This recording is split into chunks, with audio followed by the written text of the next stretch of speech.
Hello all, நான் NMC Ranjith. இதுவரைக்கும் நம்ம திருக்குறளில் முதல் 40 குறள் பார்த்துருக்கோம். 40மே பாயிரம் என்ற அதிகாரத்தில் வந்திருக்கோம். அதுக்கப்புறம் பாயிரத்துக்கு அப்புறம் அறத்துப்பாலில் இல்லற இயல்லேருந்து இதுக்கப்புறம் குறள் நீடிக்கும். 41வது குறள்லேருந்து 240வது குறள் வரைக்குமே இல்லற இயல் தான். இந்த இல்லற இயல் அப்படின்னா என்னென்னா, வீட்டுக்குள்ளே நடக்கக்கூடிய நிகழ்ச்சிகள். ஒரு கணவன் மனைவி எப்படி இருக்கணும், குழந்தைகள் எப்படி இருக்கணும், அது எல்லாமே அழகாக 2 அடியில் சொல்லியிருப்பார் நம்ம திருவள்ளுவர். ஸோ இன்னிலிருந்து இல்லற இயல் வரும் காணொளிகள்லையும் பார்ப்போம். இன்றைக்கி இல்லற இயலில் இல்வாழ்க்கை என்ற அதிகாரம் தான் பார்க்க போகிறோம். பார்ப்போம்.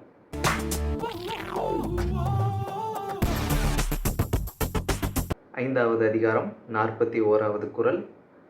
இல்வாழ்வான் என்பான் இயல்புடைய மூவர்க்கும் நல்லாற்றின் நின்ற துணை. பொருள்: இல்லறத்தில் வாழ்பவன் என்பவன் பிற அற இயல்பையுடைய முத்திறத்தார்க்கும் நல்வழியில் நிலையான துணையாவான். நாமக்கல் கவிஞரோட உரை பார்ப்போம். மனைவி மக்களோடு வாழ்ந்து குடும்பம் நடத்துகிறவன் சமுதாயத்தில் உள்ள உறவினர், நண்பர்கள், எளியவர்கள் ஆகிய 3 இனத்தாருக்கும் நல்ல முறையில் உதவியாக இருப்பவன். இது புரியும்னு நினைக்கிறேன், இருந்தாலும் சொல்கிறேன். மனைவி மக்கள்னா மனைவி, குழந்தைகள். மக்கள்னா இந்த குறளில் அதோட பொருள் மக்கள்னா குழந்தைகள், அதுதான் பொருள். மனைவியோடையும் குழந்தைங்களோடையும் வாழ்ந்து குடும்பம் நடத்துகிறவன் தான் இந்த சொசைட்டியில் இருக்கிற உறவினர்கள், ரிலேட்டிவ்ஸ், நண்பர்கள், ஃப்ரெண்ட்ஸ், எளியவர்கள், அதாவது சாமானிய மக்கள். எளியவர்கள்னால் அந்த கொஞ்சம் லோவர் மிடில் கிளாஸ்னு வச்சுக்கோங்களேன். எளியவர்கள் ஆகிய 3 இனத்தாருக்கும், இந்த 3 பேருக்குமே நல்ல முறையில் உதவியாக இருப்பான். அதாவது இவங்க எல்லாருக்குமே உதவியாக இருக்கணும்னா ஒருத்தன் குடும்பத்தோடு இருக்கணும். மனைவி மக்கள், அதான் மனைவி குழந்தைகளோடு வாழ்ந்து குடும்பம் நடத்துகிறவன். ஓகே, அடுத்த குறள் பார்ப்போம். 42ஆம் குறள். துறந்தார்க்கும் துவாதவர்க்கும் இறந்தார்க்கும் இல்வாழ்வான் என்பான் துணை. பொருள்: துறவியர்க்கும் வறுமைப்பட்டோர்க்கும் தனக்கு தொடர்புடைய இறந்தவர்கட்கும் இல்வாழ்வினனே துணையாவான். மேலும் துறவிகளுக்கும் பசித்திருக்கும் எவருக்கும் நிலை கெட்டு போனவர்களுக்கும் குடும்ப வாழ்க்கை நடத்துகிறவன் தான் உதவியாவான். ஒரு குடும்பம் நடத்துகிறவன் தான், ஒரு ஃபேமிலி ரன் பண்ணி ஒரு வீடு கட்டி ஒரு ஃபேமிலி நடத்துகிறவன் தான் துறவிகள். அதாவது எல்லா ஆசையும் வேண்டாம் அப்படின்னு சொல்லி துறவிகள் வந்துட்டு நம்ம போன அதிகாரத்துலையும் பார்த்துருப்போம். துறவின்றவங்க எப்படி இருக்கணும் அப்படின்னு சொல்லிட்டு, துறவி எப்படி இருப்பாங்க, லைக் சின்னதாக சொல்லியிருப்பேன். அப்படி துறவரம் பூண்ட எனக்கு எதுவும் வேணாம் அப்படின்னு போகிற துறவிகளுக்கும், பசித்தர் எவருக்கும், அதாவது யார் பசிக்குதுன்னு வந்து நின்னாலுமே அவங்களுக்கும், நிலை கெட்டு போனவர்களுக்கும், அதாவது இதோட பொருள் வந்துட்டு இறந்தவர்களுக்கும்னு அங்கே இருக்குது புலியூர் கேசிக்கன் உரையில். அதாவது இறந்தவர்னா அந்த டெத்தானவங்க இறந்தவர் இல்லை. இறந்தவர்னா இறத்தல்னா பிச்சை எடுக்கிறது, யாசகம் செய்கிறது. ஸோ அதுதான் இதில் நிலை கெட்டு போனவர்களும்னு நம்ம நாமக்கல் கவிஞர் சொல்கிறாரு. ஸோ பசிக்குதுன்னு கேட்குறவங்களும் பிச்சை எடுத்து வாழறவங்களுக்கும் குடும்ப வாழ்க்கை நடத்துகிறவன் தான் உதவியாவான். ஸோ ஒருத்தன் ஃபேமிலியோடு இருக்கிறவன், ஒரு ஃபேமிலியோட குடும்பம் நடத்துகிறவன் தான் இவங்களுக்கெல்லாம் ஹெல்ப் பண்ணணும். ஒரு குடும்பஸ்தன் தான் இவங்களுக்கு எல்லாம் உதவி. அவர் தான் த ஹெல்ப்பர் ஆஃப் தீஸ் 3 நீடிஸ் அப்படின்றாங்க. அடுத்த குறள். தென்புலத்தார் தெய்வம் விருந்தொக்கல் தானென்றாங்கு ஐம்புலத்தாறு ஓம்பல் தலை. பொருள்: தென்புலத்தார் தெய்வம், விருந்தினர், சுற்றத்தார், தன் குடும்பம் என்னும் 5 இடத்தும் பேணுதல் இல்வாழ்பவனுக்கு சிறப்பாகும். குடும்பியானவன் தன் கடமைகளை எந்த வரிசை கிரமத்தில் கவனிக்க வேண்டுமென்றால், மூதாதைகளை பூசித்தல், தெய்வ வழிபாடு, விருந்தாக வந்திருப்பவர்கள், வீட்டில் உள்ளவர்கள் என்ற வரிசை முறையில் செய்வன செய்துவிட்டு கடைசியாக தனக்கு வேண்டியதை கவனிப்பதுதான் சிறந்த முறை. இல்லற இயல்ல ஒரு குடும்பஸ்தன் எப்படி ஒரு கேட்டகரி வச்சுட்டு செயல்படணும் அப்படின்றது இதில் தெளிவாக இருக்குது. முதல்ல மூதாதைகளை பூசித்தல். அவங்களோட முன்னோர்கள் இல்லைன்னா அந்த பர்சன் இல்லை. இப்போ நான் இருக்கேன்னா என்னோட மூதாதை அவங்களாம் இருந்து வந்ததுனால தான், அவங்ககிட்ட இருந்து தான் நான் வந்தேன். ஸோ அந்த மாதிரி முதல்ல அவங்கள வணங்கணும், அவங்கள பூசை செய்தல். இப்போ நம்ம ஊரில் அமாவாசை கும்பிட்றது வழக்கம் தான். அமாவாசை எதுக்கு கும்பிட்றாங்கன்னு நிறைய பேருக்கு தெரியாது. அமாவாசை கும்பிட்றது எதுக்குன்னா, நம்மளை விட்டு நீங்கிய முன்னோர்கள், தாய் தந்தை, தாத்தா பாட்டி அவங்களெல்லாம் ஒரு நினைவு நாளாக, வருஷம் நினைவு நாள் வர்றது வேறு, உடனுக்குடனே மாதம் வரைக்கும் இந்த அமாவாசைலாம் வரப்போ நினச்சி பார்க்குறது, பெரியவர்களுக்கு பூசை செய்தல், அவங்கள வந்துட்டு நினச்சி பார்க்குறதுக்கு தான் அந்த அமாவாசை. அந்த காக்கா வந்துட்டு சாப்பாடு சாப்பிட்றது, அவங்களே வந்துட்டு சாப்பிட்டு போகிற மாதிரி ஒரு ஐதீகம் நம்ம ஊரில் இருக்குது. ஸோ அந்த மாதிரி இந்த குறளில் மூதாதைகளை பூசித்தல், அவங்களுக்கு பூசை செஞ்சு தெய்வ வழிபாடு, அதாவது முன்னோர்களை வணங்கிட்டு அப்புறம் தான் தெய்வ வழிபாடு. நம்ம வந்துட்டு கடவுள் எல்லாத்துக்கும் ஃபஸ்ட்டு ப்ரிஃபரன்ஸ் கடவுள் கடவுள் கடவுள்னு எல்லாமே கடவுள்கிட்ட விட்டுறது. பட் இதில் ஃபஸ்ட்டு நீ எப்படி இந்த உலகத்துக்கு வந்த, உன்னோட மூதாதைகள் தான் அதுக்கு காரணம். அதனால அதுக்கப்புறம் தான் கடவுள். ஸோ ஃபஸ்ட்டு மூதாதைகளை வணங்கு, அதுக்கப்புறம் தெய்வ வழிபாடு. விருந்தாக வந்திருப்பவர்கள், வீட்டுக்கு விருந்தாளி வராங்கன்னா முதல்ல அவங்கள கவனிச்சுட்டு அதுக்கப்புறம் தான் வீட்டில் உள்ளவர்கள் 4வது. ஸோ ஃபஸ்ட்டு மூதாதைகள், அப்புறம் தெய்வம், அதுக்கப்புறம் 3வது வீட்டுக்கு ஒருத்தவங்க வராங்கன்னா நம்ம வீட்டில் சாப்பாடு வந்துட்டு நம்ம ஒரு 3 பேர் ஒரு குடும்பத்தில் இருக்கோம் அப்படின்றப்ப அந்த 3 பேருக்கு தான் சாப்பாடு இருக்குன்னா விருந்தாளி ஒருத்தவங்க வந்திருப்பாங்க. அப்போ அந்த 3 பேரை கவனத்தில் வச்சுக்கக்கூடாது. நான் சாப்பிட்றனாலும் பரவாயில்ல, என் வீட்டை நம்பி ஒரு விருந்தாளி வந்திருக்காங்க, அவங்க சாப்பிட்டோம், நான் சாப்பிட்றனாலும் பரவாயில்லன்றது தான் மனம். அதுதான் தமிழர் மரபு. அப்படி தான் இருக்கணும். ஸோ விருந்தாளிகளை ஃபஸ்ட்டு பார்த்துட்டு அதுக்கப்புறம் தான் 4வதாக குடும்பத்தை பார்த்துக்கணும். அப்படி குடும்பத்தை பார்த்துட்டதுக்கப்புறம் தான் தனக்கு பார்த்துக்கணும். அதுதான் ஒரு குடும்பஸ்தனுக்கு அழகு. அதுதான் இந்த குறளில் இருக்குது. இதை பற்றி பெரிய டாப்பிக்காகவே பேசலாம். 2 அடியில் அவர் சிம்பிளாக முடிச்சிட்டாரு. ஆனால் நம்மளால் திருவள்ளுவர் மாதிரி சுருக்கிலாம் சொல்ல முடியாது. ஏன்னா அதை நான் எப்பயுமே திருவள்ளுவர் திருக்குறள் போற்றி பாடிக்கிட்டே இருக்கலாம் எல்லா வீடியோலையும். அந்த மாதிரி சிறப்பாக இருக்குது. அடுத்த குறள்.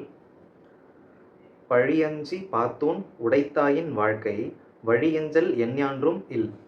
பொருள்: பழிக்கு பயமும் உள்ளதை பிறர்க்கு பகுத்து கொடுத்து உண்ணும் இயல்பும் உடையதானால் வாழ்க்கை வழிக்கு எப்போதுமே குறைவு இல்லை.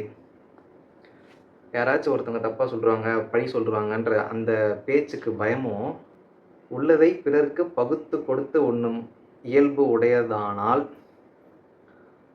நம்மக்கிட்ட இருக்கிற சாப்பாடை டிவைட் பண்ணி கொடுக்கணும்.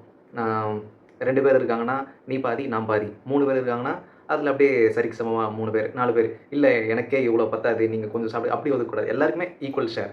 அப்படி பகுத்துண்டு உண்ணும் இயல்பும், அதாவது சாப்பாடு தான் இது, பகுத்துண்டு உண்ணும் இயல்பு உடையதானால் வாழ்க்கை வழிக்கு எப்போதுமே குறைவு இல்லை. அந்த முறையில் தினம் கவனிப்பது முடியாவிட்டாலும் பழிப்பாவங்களுக்கு பயந்து கொண்டு உள்ளதில் பிறருக்கும் பங்கு கொடுத்து உண்டு வாழ்க்கை நடத்தினால் போதும், அது இல்வாழ்க்கை முறைக்கு குறைந்ததல்ல. அதாவது தனக்கு மிஞ்சிய தானமும் தர்மம்னு சொல்லுவாங்கல்ல. இப்போது என்னால் தினம் செய்ய முடியல, ஆனாலும் அவங்ககிட்ட ஒரு சாப்பாடுன்னு இருக்கும்ல, எனக்குன்னு ஒரு அளவு இருக்குன்றத அதையும் டிவைட் பண்ணி சாப்பிட்றதுக்கு கொடுத்தானா அதுவே வந்துட்டு ஒரு சிறப்பான செயல். அது எந்த விதத்துலேயும் குறைந்ததல்ல இல்வாழ்க்கையில் அப்படின்றாங்க. அடுத்த குறள். அன்பும் அறனும் உடைத்தாயின் இல்வாழ்க்கை பண்பும் பயனும் அது. நமக்கு தெரிஞ்ச கேள்விப்பட்ட குறள் தான். பொருள் பார்ப்போம். கணவன் மனைவியருக்குள் அன்பும் பிணைப்பும் அறநெறிப்படியே நிகழ்ந்து வருவதும் உடையதானால் இல்வாழ்க்கையின் பண்பும் பயனும் அந்த வாழ்வே ஆகும். சுருக்கமாக சொன்னால் எதை செய்தாலும் அன்போடும் தர்ம நியாயம் தவறாமலும் செய்தால் அதுதான் இல்வாழ்க்கையின் தன்மை. அதனால் தமக்கும் உலகத்துக்கும் நல்ல பயனுண்டாக்கும். அதாவது என்னால் இதுதான் செய்ய முடியும்னு இல்லாமல் எதை செஞ்சாலுமே முடிஞ்சதை ஏதோ ஒன்று செய்கிறப்போ அதை எப்படி செய்யணும்னா அன்போடும் அறனோடும். அறம்னா நமக்கு தெரியும், நான் நிறைய சொல்லியிருப்பேன். அறம்னா நல்லது செய்தல். ஸோ நல்லதையே நினச்சி செஞ்சால் அது நல்லது தான். அறத்தோடையும் அன்போடையும் செய்கிறது எதுவாக இருந்தாலுமே சிறந்தது. அப்படி தர்ம நியாயம் தவறாமல் செய்தால் அதுதான் இல்வாழ்க்கையின் தன்மை. ஒரு குடும்ப வாழ்க்கைக்கு அதுதான் நல்லது. அப்படி செய்கிறதுனால அவங்களுக்கும் உலகத்துக்குமே நல்ல பயனை உண்டாக்கும். அடுத்த குறள். அறத்தாற்றின் இல்வாழ்க்கை ஆற்றின் புறத்தாற்றில் போய் பெறுவது எவன். பொருள்: அறநெறிப்படியே இல்வாழ்க்கையை ஒருவன் நடத்தி வருவானானால் அவன் வேறு நெறியிலே போய் பெறுவது என்ன. தர்ம நெறி தவறாமல் மனைவி மக்களோடு இல்வாழ்க்கை நடத்தினால் ஒருவன் துறவரத்துக்கு போய் அடையக்கூடிய நன்மை என்ன இருக்கிறது? ஒன்றுமில்லை. ஓகே, அதாவது நம்ம எதுவோ வேணாம், நம்ம ப்ரீவியஸ் குறள்லாம் நிறைய சொல்லியிருப்போம். துறவரம்லாம் எதுக்கு, எதுவோ வேணான்னு சொல்லிட்டு மன நிம்மதி, மன அமைதி, ஒரு சோலுக்கான சர்ச்சிங், அப்படி போனோம் துறவிகள்லாம், அப்படி போனால் தான் நமக்கு வந்துட்டு அடுத்து ஜென்மம் கிடைக்காது அப்படின்லாம் சொல்லியிருப்போம்.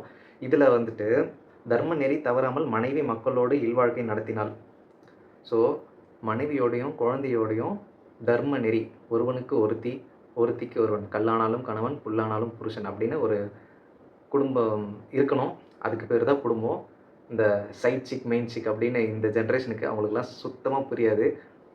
ஒண்ணு தெரிஞ்சுக்கோங்க, நீங்க ஒரு 10 வருஷம் கழிச்சு, நீங்க எத்தன பொண்ணுங்கள லவ் பண்ணீங்க? எத்தன பசங்க கூட சுத்துனீங்க? அப்படின்றது யாரும் கேட்க போறதில்ல. ஆனா, நீங்க எவ்வளோ சம்பாதிச்சிருக்கீங்க? நீங்க எவ்வளோ சேர்த்து வச்சிருக்கீங்க? அடுத்த பிளான் என்னன்னு தான் கேட்பாங்களே தவிர, இந்த மாரி side chick, main chick generation கேவலமா போறத பார்க்குறப்போ கொஞ்சம் கஷ்டமா இருக்குது. பிற்போக்குவாதின்னு எல்லாரும் சொல்லுவாங்க. பூமர் மாரி பேசாத. இந்த ஜென்ரேஷன் எப்படி இருக்குது? இதெல்லாம் சகஜம். நார்மலைஸ் பண்றாங்க. அதாவது புடிச்சவங்களோட இருக்கிறது அப்படி இப்படி நார்மலைஸ் பண்ணாலுமே, ஒரு சிலருக்கு இன்னமும் கொஞ்சோண்டு மனசுல ஈரம், அறம், தமிழன் என்ற உணர்வு இருக்குது. தமிழன் அப்படின்றது அது எக்ஸ்பிளைன் பண்ணாலும் உங்களுக்குலாம் புரியாது. ஸோ ஸோ அப்படி துறவியா போயி கிடைக்க போறது என்ன? ஒண்ணுமே இல்ல. நீ குடும்ப வாழ்க்கைய மனைவி, குழந்தைகளோட தர்ம நெறி தவறாமல் நல்லதையே செஞ்சு ஒரு குடும்பத்த நடத்துனா எல்லாமே கிடைக்கும். நீ துறவியா போய் தான் அத அடையணும்னு அவசியமே கிடையாது. எனக்கு எதுவும் வேணாம். நான் ஒரு கடவுள் மார்க்கத்த தேடி போற துறவி. எது எல்லாத்தையுமே துறந்தவர்கள் தான் துறவி. அது நீ தர பெருமை 3வது அதிகாரத்துல நம்ம சொல்லியிருப்போம். அதோட பொருள் எல்லாமே. துறவியா இருந்து தான் நல்லது கிடைக்கணும்னு இல்ல. நம்ம வந்துட்டு வீட்டு குடும்ப வாழ்க்கையிலேயே நம்மளால எல்லாத்தையும் அடைய முடியும் அப்படின்றது இந்த குறளோட பொருள். அடுத்த குறள். இயல்பினான் இல்வாழ்க்கை வாழ்பவன் என்பான் முயல்வாருள் எல்லாம் தலை. பொருள். அறநெறியின் தன்மையோடு இல்வாழ்க்கை வாழ்பவனே வாழ்வு முயற்சியில் ஈடுபடுவாருள் எல்லாம் தலை சிறந்தவன் ஆவான். போன குறளோட கிட்டத்தட்ட சேம் பொருள் தான். அறநெறியின் தன்மையோடு, அதாவது நல்லதே செஞ்சு குடும்ப வாழ்க்கை வாழறவனே வாழ்வு முயற்சியில் வாழற முயற்சியில் எல்லாருமே ட்ரை பண்ணுவாங்க. அந்த மாதிரி ட்ரை பண்ணுறவங்க எல்லாருக்குமே தலை சிறந்தவன். அதாவது எல்லாருமே குடும்பத்தையும் குழந்தையும் பார்த்துக்கணும் அப்படின்னு சொல்லிட்டு கஷ்டப்படுவாங்க. ஆனால் அவங்களாம் வந்துட்டு இந்த 1000 பொய் சொல்லியாச்சும் ஒரு கல்யாணத்தை பண்ணணும் அப்படின்னு சொல்லுவாங்கல்ல. ஸோ அந்த இடத்துலயே அறம் தவறுது. பொய் சொல்லாமல் தான் கல்யாணம் பண்ணி வைக்கணும். ஸோ அறம் நல்லது. நல்லதே செஞ்சு தான் ஒரு குடும்பத்தை நடத்துறதுக்கு பார்க்கணும். மற்றவங்க எல்லாருமே ட்ரை பண்ணுவாங்க குடும்பத்தை ரன் பண்ணுறதுக்கு. ஏதாச்சும் ஒரு பொய், ஏதாச்சும் ஒரு தப்பு, என் குழந்தை பசியில் இருந்து எனக்கு சாப்பாடு கொடுக்கணும்னா திருடுறது, அது அது எல்லாமே அற செயலில் வராது. அப்படி அறம் செஞ்சு தான் ஒரு குடும்பத்தை நடத்தணும். அப்படி நடத்துகிறவன் தான் யாரெல்லாம் குடும்பம் நடத்துறதுக்கு ட்ரை பண்ணுறாங்களோ அவங்களுக்கெல்லாம் சிறந்த தலை. அவங்க எல்லாரிலையுமே சிறந்தவன் அவன் தான் அப்படின்றது தான் இந்த குறளோட பொருள். ஏனென்றால் சரியான முறையில் இல்வாழ்க்கை நடத்துகிற குடும்பி மேலான வாழ்வு பெற தவநெறியில் முயற்சி செய்கிறவர்கள் எல்லாரிலும் சிறந்தவன். அதாவது ராமலிங்கம் பிள்ளை பொருள் வந்துட்டு கொஞ்சம் டிஃப்ரெண்ட் இருக்குது. நான் சொன்னல புலியூர் கேசிகன் உரைக்கும் நம்ம நாமக்கல் கவிஞர் உரைக்கும் டிஃப்ரென்ஸ் இருக்குன்ட்டு.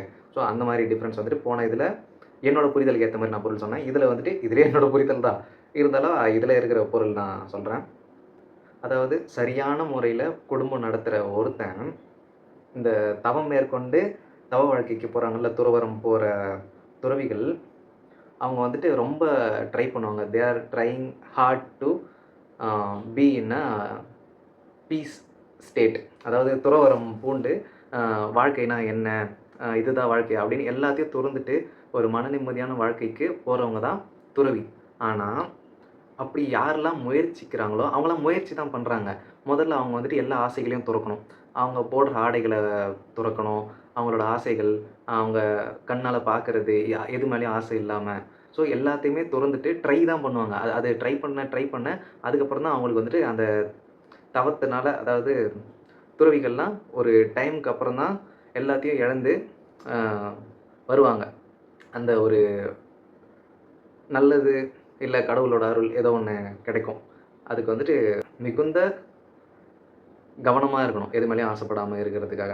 ஸோ எதுக்கு அவ்வளோ கஷ்டப்பட்டுக்கிட்டு துறவியாக இருக்கணும்?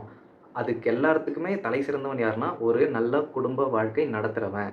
அதுக்கு மனைவியும் குழந்தையும் கூட இருந்து பார்த்துக்கணும். நல்ல அறநெறியில் நல்லதே செய்யணும். அடுத்த குறள். ஆற்றின் ஒழுக்கி அறநெழுக்கா இல்வாழ்க்கை நோற்பாரின் நோன்மை உடைத்து. பொருள். பிறரையும் அறநெறிப்படி நடக்கச் செய்து தானும் அறம் தவறாத இல்வாழ்க்கை வாழ்வதானது தவசியரின் நோன்பை விட வலிமையானது ஆகும். அதாவது தவசின்ன உடனே கேப்டன் விஜயகாந்த் நடித்த தவசி படத்துக்கு போகாதீங்க. ஜோக் ஜோக் இல்ல. இல்லையா? தவசி என்பது தவத்தை மேற்கொண்டு இருக்கிற துறவிகள். அவங்க வந்துட்டு வாழ்க்கைய தேடிட்டு இருப்பாங்க. பிறப்புனா என்ன? இறப்புனா என்ன? நடுவுல இந்த வாழ்க்கைனா என்ன? எதுக்கு வாழணும்? எல்லா ஆசையும் எதுக்கு? எல்லாம் மாயா, எல்லாம் சாயா அப்படின்னு சொல்லிட்டு துறவிகள்லாம் துறவறம் பூண்டுருவாங்க. அவங்க தான் தவசி. ஸோ பிறரையும் அதாவது மத்தவங்களையும் தம்பி நல்லது செய், நல்லதே நினை, நல்லதே நடக்கும் என்று பிறரையும் அறநெறிப்படி நடக்கச் செய்து தானும் அறம் தவறாத இல்வாழ்க்கை வாழ்வதானது. அதாவது ஒரு குடும்பம் நடத்துறவன், அவன் நல்ல முறையில குடும்பம் நடத்துவான். மனைவியோடையும், குழந்தையோடையும். அவன் குடும்பம் நடத்துறது இல்லாம, மத்த குடும்பம் நடத்துகிறவர்களுக்கும் இப்படிதான் குடும்பம் நடத்தணும்னு அறநெறிப்படுத்தணும். அவன் வந்துட்டு திசை மாறுறான், என் குடும்பத்துக்காக என்ன வேணாலும் செய்வேன்னு அப்படி தப்பு செய்ய போறான்னா, அவன திருத்தி அப்படி பண்ணாத, இப்படிதான் ஒரு குடும்பம் நடத்தணும், நல்லது தான் செய்யணும் அப்படின்னு வலியுறுத்தி ஒருத்தன் வாழுறான் அப்படின்னா, அது வந்துட்டு அந்த சாமியார்ன்னு சொல்றோம்ல, தவம் மேற்கொண்டு சாமியாரா போறவங்கலாம் நம்மலாம் வந்துட்டு, சாமிடா கால்ல விழுந்து ஆசீர்வாதம் வாங்குனா நல்லது நடக்கும் அப்படின்லாம் நம்பிட்டு இருப்பாங்க. அப்படி அந்த மாரி தவம் இருக்கிற தவசிகர்களின் நோன்பை விட வலிமையானது. அவங்க வந்துட்டு கடவுள எண்ணி சாப்பிடாம இருக்கிறது, 1 நாள் விரதம், 2 நாள் விரதம், 1 மாசம் விரதம் அப்படின்ட்டு நோன்பு இருப்பாங்க. அப்படி அந்த கடவுளே நெனச்சு தவம் இருக்கிறவங்கள விட, ஒரு குடும்பஸ்தன் அவன் நல்லது நெனச்சு நல்லது பண்றது, அறநெறிப்படி குடும்பத்த நடத்துறது, அந்த துறவிகளை விட மேலானது. எப்படி என்றால், முறைப்படி நடந்து கொண்டு தர்ம நியாயம் தவறாமல் குடும்பம் நடத்துகிறவன், துறவு பூண்டு தவம் செய்கிறவர்களை விட பொறுப்பும் சகிப்புத்தன்மையும் உடையவன். ஸோ அவங்கள விட இவன் பொறுப்பும், சகிப்புத்தன்மையும் கொண்டவன். அதாவது நம்ம சில சாமியார், முனிவர் அவங்கலாம் பார்ப்போம். ஏதாச்சும் போக் பண்ற மாரி, ஏதாச்சும் கொஞ்சம் நோண்டுனா அவங்க வந்துட்டு கோவப்பட்டுருவாங்க. ஆனா ஒரு குடும்பஸ்தன் மனைவி எவ்வளோ கத்துனாலும், குழந்தைங்க என்ன அடம் பிடிச்சாலும் அவன்கிட்ட பொறுமை இருக்கணும். அப்படி இருந்தா தான் அவனால ஒரு சிறந்த குடும்ப வாழ்க்கையை நடத்த முடியும். ஸோ துறவிகள் கிட்ட இல்லாத ஒரு பண்பும், பொறுப்பும் ஒரு நல்ல குடும்பத் தலைவனுக்கு இருக்கும் அப்படின்றது தான் பொருள். அடுத்த குறள். அரணெனப்பட்டதே இல்வாழ்க்கை, அதும் பிறன் பழிப்பது இல்லாயின் நன்று. எனக்கு கிட்டத்தட்ட இந்த குறளுக்கு பொருள் புரியுது. அறம் என்று சான்றோரால் சொல்லப்பட்டது யாதெனில் இல்வாழ்க்கையே, அதுவும் பிறன் பழித்துப் பேசுவதில்லையானால் சிறப்பாகும். நல்லதுன்னு சான்றோரால், சான்றோர்னா நிறைய படிச்சு அறிவு இருக்கிறவங்க, இன்டலெக்சுவல்ஸ் அப்படின்றவங்க தான் சான்றோர்ஸ். ஓகே. அறம் என்று சான்றோரால் சொல்லப்பட்டது யாதெனில், அதாவது திருவள்ளுவர் இருக்கிறப்போ எது நல்லதுன்னு நல்லா படிச்சு புத்தி இருக்கிறவங்க சொன்னது என்னன்னா, இல்வாழ்க்கையே, குடும்ப வாழ்க்கை தான். அதுதான் வந்துட்டு ஒரு மனித வாழ்க்கைக்கு ஒரு சிறப்பு, நல்லது, அறம் எல்லாமே. ஸோ நல்லது செய்யணும்னா ஒரு குடும்ப வாழ்க்கைய நல்லபடியா நடத்தணும். அதுவும் பிறன் பழித்து பேசுவதில்லையானால் சிறப்பாகும். அவன் குடும்பம் நடத்துறத வச்சு யாருமே எந்த பழியும் சொல்ல முடியாது. அவன் வந்துட்டு சிறந்த ஒரு குடும்பஸ்தன், அவன் நல்ல குடும்பத்த நடத்துறான், அவன் வந்துட்டு அவன் மேல ரிமார்க்குன்னு எதையுமே சொல்ல முடியாது. அப்படி நடத்துனா அதுவே சிறந்தது. ஆகையினால் மனிதனுக்கு தர்மம் என்று சொல்லப்படுவதே குடும்ப வாழ்க்கைதான். ஆனாலும் மற்ற நெறியை கடைப்பிடிக்கும் துறவறத்தாரை அவமதிக்காமல் இருப்பது நல்லது. அதில் ஒரு பொருள் டிஃப்ரென்ஸ், இதில் ஒரு பொருள் டிஃப்ரென்ஸ் இருக்கு பாரு. மனிதனுக்கு தர்மம் என்று சொல்லப்படுவதே குடும்ப வாழ்க்கை தான். குடும்ப வாழ்க்கை தான் தர்மமே. தர்மம் செய்யணும்னா குடும்ப வாழ்க்கையில் ஈடுபடணும், மனைவி குழந்தைகளோட நல்ல ஃபேமிலி ரன் பண்ணணும். அப்படி ரன் பண்ணுறது மட்டும் இல்லாமல் மற்ற நெறியை கடைப்பிடிக்கும் எல்லாமே கடைப்பிடிப்பாங்க. அதாவது அந்த துறவிகள்லாம் ஆசைகள் அடக்கிட்டு, எது மேலேயும் ஆசை இல்லாமல், ஸோ அவங்க வந்துட்டு எல்லாத்தையுமே கண்ட்ரோல் பண்ணிட்டுருக்காங்க. அவங்கள போய் நோண்டாமையும் இருக்கணும், அவங்கள அவமதிக்காமல் இருப்பது நல்லது அப்படின்னு இந்த பொருள் நாமக்கல் கவிஞர் சொல்லியிருக்காரு. பட் எனக்கு அந்த பொருள் பிடிச்சிருக்கு. இல்வாழ்க்கை அதிகாரத்தோட கடைசி குறள், 50வது குறள்.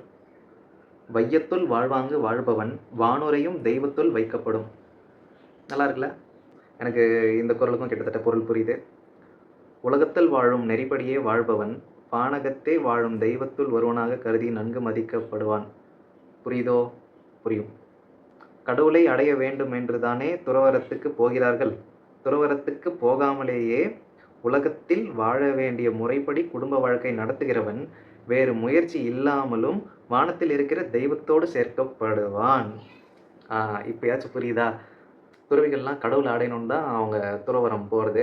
எந்த இதுவும் வேணாம், எனக்கு கடவுளே போதும், கடவுளே வழி, கடவுளே மார்க்கம் அப்படின்னு சொல்லிட்டு எல்லா ஆசைகளையும் துறந்து துறவியாக வர்றது தான் துறவி.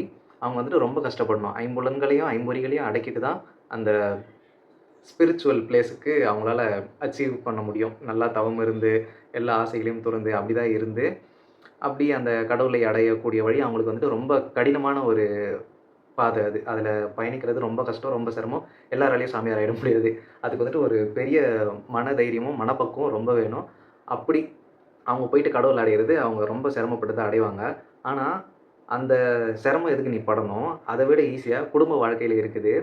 ஒரு கல்யாணம் பண்ணி, ஒரு குழந்தை பெத்து, ஒரு குடும்ப வாழ்க்கையில நல்லதே செஞ்சு நல்லபடி குடும்பம் நடத்துனாலே, அறநெறியில தான் வரும். அறநெறியில ஒரு குடும்பம் நடத்தி, நல்ல வழியா கொண்டு போனீன்னா, அதுவே எப்படி கடவுளுக்கு ஈக்குவலா இருக்கக்கூடிய ஒரு வாழ்க்கை முறை அது. வானத்தில் இருக்கிற தெய்வத்தோடு சேர்க்கப்படுவான். அதாவது ஒரு கல்யாணம் பண்ணி, குழந்தை பெத்து, குடும்பத்த நல்லபடியா பார்த்துக்கிட்டு, நல்ல முறையில குடும்பம் நடத்துனா, வானத்தில் இருக்கும் தெய்வத்தோடு சேர்க்கப்படுவான். ஸோ, துறவி எல்லாமே கடவுள அடையணும்னு தான் கஷ்டப்படுறாங்க. நீ கஷ்டப்படாம, ஒரு கல்யாணம் பண்ணி, ஒரு குழந்தை பெத்து, நல்லபடியா ஒரு குடும்பத்த நடத்துனாலே, நீ தெய்வத்தோட சேர்ந்துடுவ. So, the choice is yours. இதோட இல்வாழ்க்கை என்ற அதிகாரம் முடிந்தது. நாளை வாழ்க்கை துணை நலம். எனக்கு தெரிஞ்சு அது மனைவி. மனைவிய பத்தி ஒரு வாழ்க்கை துணை நலம். அது புரியுதுன்னு நெனைக்கிறேன். ஒரு சிலருக்கு என்னன்னா, தமிழுக்கே தமிழ்ல அர்த்தம் சொல்ல வேண்டியது கொஞ்சம் கஷ்டமா இருக்குது. நான் சொல்றது தமிழ்ல தான் இருக்குது. ஆனாலும் அதையும் எக்ஸ்பிளைன் பண்ண வேண்டியதா இருக்குல்ல. ஆனா நான் வந்துட்டு நானும் இன்டலெக்சுவல் கிடையாது. இப்ப எனக்கு வந்துட்டு தமிழ்ல ஒரு வார்த்தை இருக்குதுன்னா, அது எனக்குமே அர்த்தம் தெரியாது. நானே தேடுவேன். ஏன்னா தமிழ் வந்துட்டு நமக்கே தெரியலன்றப்போ கொஞ்சம் கஷ்டமா இருக்குது. அது வந்துட்டு ஒரு சிலருக்கு நம்மளாச்சும் தேடி கத்துக்குறோம். ஆனா அத கத்துக்கிற ஐடியாலயே ஒரு சிலர்லாம் இல்லாதப்போ, அதுக்கு அர்த்தம்னா என்னன்னே புரியாதவங்களுக்கு, நம்ம தேடி புரிய வைக்க வேண்டியது ஒரு கஷ்டமா இருக்குது. பார்ப்போம். தமிழ் எங்க போய் முடிய போகுதுன்னு தெரியல. ஆல்ரெடி நம்ம வந்துட்டு அண்ணன் சீமான் சொல்ற மாரி நம்மலாம் வந்துட்டு தமிழர்கள் இல்ல, தமிங்கிலர்கள். ஆம், அதாவது தமிழும், ஆங்கிலம் கலந்து பேசுகிற தமிங்கிலர்களா மாறிட்டோம். உண்ம அதான். யாருமே தூய தமிழ்லயோ தூய தமிழ்ன்னு கூட தேவையில்ல. தமிழ்ல பேசினாலே போதும். அதாவது இது மொபைல்னு தான் எல்லாருமே சொல்றோம். ஃபோனுன்னு தான் சொல்றோம். யாராச்சும் ஒருத்தர் கைபேசி, அலைபேசி நம்ம என்னைக்காச்சும் எனி டே சொல்லுவோமா? மாட்டோம். ஸ்விட்ச ஆஃப் பண்ணு, ஸ்விட்ச ஆஃப் பண்ணு. ஸ்விட்ச் இங்கிலீஷு, ஆஃப் இங்கிலீஷு, அ பண்ணுன்றது அது தமிழ் தான். செய் அப்படின்னு சொல்லலாம். பொத்தான் அமிழ்த்து அப்படின்னும் சொல்லலாம். பொத்தான் அமுத்து, அதாவது பட்டன்னா பொத்தான். ஸோ தமிழ வந்துட்டு எப்படி கத்துக் கொடுக்குறதுன்னு தெரியல. நெறைய பேர் தமிழே பேச மாட்டோம். நம்ம வந்துட்டு தமிழர்களா மாறிட்டோம். தமிழும், ஆங்கிலமும் கலந்து பேசுகிற தமிழர்கள் தான் நாம. தமிழர்கள். சொல்லிக்கலாம் பேருக்கு தமிழர்கள். தமிழன் என்று சொல்லடா, தலை நிமிர்ந்து நில்லடான்னு பேச்சுக்கு சொல்லிக்கலாம். ஆனா நடைமுறையில யாரும் தமிழ் பேசவில்லை என்பதே நிதர்சனமான உண்மை. ஒரு கனத்த மனத்துடன் இந்த காணொளியை நிறைவு செய்கிறேன். நாளை சந்திப்போம். நன்றி, வணக்கம், பாய். Thank you. Whoa, whoa.